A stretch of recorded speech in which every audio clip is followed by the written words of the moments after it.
So now that we understand the various steps involved in risk assessment, let's see what are the different risk assessment methodologies that are available to us from the industry, from the security industry. Okay, so these are some of the risk assessment methodologies available: NIST 830, FRAP, OCTAVE, FMEA, and CRAMM. Now, you don't have to get into a lot of details of all of these methodologies. You just need to understand an overview, especially for the exam.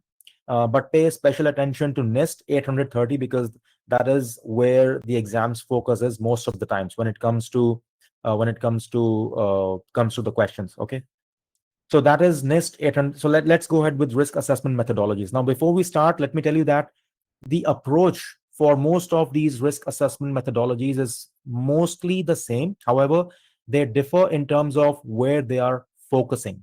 Okay, each of these risk assessment methodologies they have their focus in certain areas. However, the overall methodology or the core of how the risk assessment is done pretty much remains the same. Okay, so let's go ahead with the first one, which is NIST 830. So NIST is National Institute of Standards and Technology.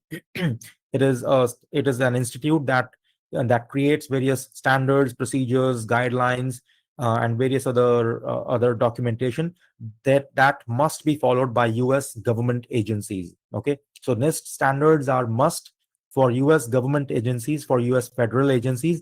However, because they are really good, other agencies, other companies, even the non-US federal agencies tend to follow these guidelines, these standards as well. Okay, so what is NIST 830? This is the main focus of CISSP exam as opposed to the other methodologies, and it's mainly focused on computer systems and IT security issues.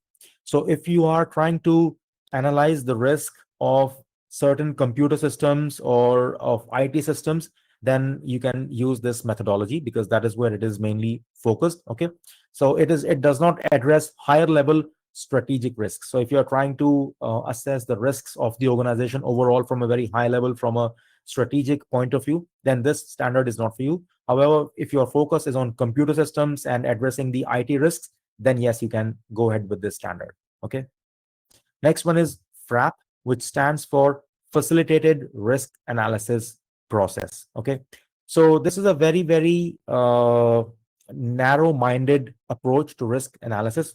Not that in a negative way, but it is just that it focuses on one system or one application at a time. So you're not trying to assess the risk of all of the systems, of all of the applications, or of a certain data center at one point of time. Rather, if you are trying to focus on one specific application, or if you're trying to focus on one specific system and trying to find out what is the risk associated with that system, that application, then FRAP is for you. Okay, because it focuses on one system or application at a time, and it keeps the assessment scope small, and it is very simple to boost efficiency. And another thing to remember about FRAP is that it is a qualitative methodology. It's not a quantitative methodology. It uses a qualitative methodology. Okay, next framework that you can use is, or methodology that you can use is called OCTAVE, which stands for Operationally Critical Threat, Asset, and Vulnerability Evaluation. Now, it has a wider scope than FRAP because it assesses all the systems, all the applications and business functions in an organization. So if, let's say, you are the head of a certain team and you are heading, for example, the sales team of your organization or the IT team of your organization, and if you want to assess the risk present within your own team, within your own organization, then you could use OCTAVE because it has wider scope than FRAP, and it assesses all systems, applications, business functions within a specific organization. It does not mean the entire organization. It could also mean the organization that is under a specific individual. That is OCTAVE. Okay. Then we have FMEA, which stands for Failure Modes and Effect Analysis.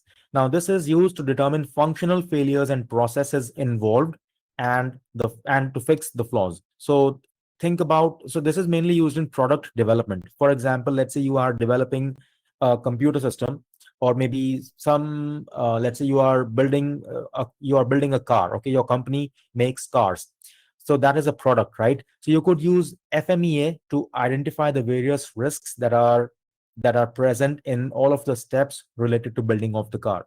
So you try to do a failure mode and effect analysis, which means that you first of all try to identify what are the different ways in which the production of the car could be hampered, could be affected. And then if it could be impacted by a certain thing, by a certain vulnerability, or a certain task, for example, then what will be the effect? So what are the different modes in which failure could occur? And if that failure were to occur, then what will be the effect of that failure? So that is why it is called failure modes and effect analysis, and it is commonly used in product development, because you are trying to identify the failures, the possibility of failures in overall functioning of the product from start to finish. Okay, that is FMEA. And the last one is CRAMM, which stands for Central Computing and Telecommunications Agency Risk Analysis and Management Method.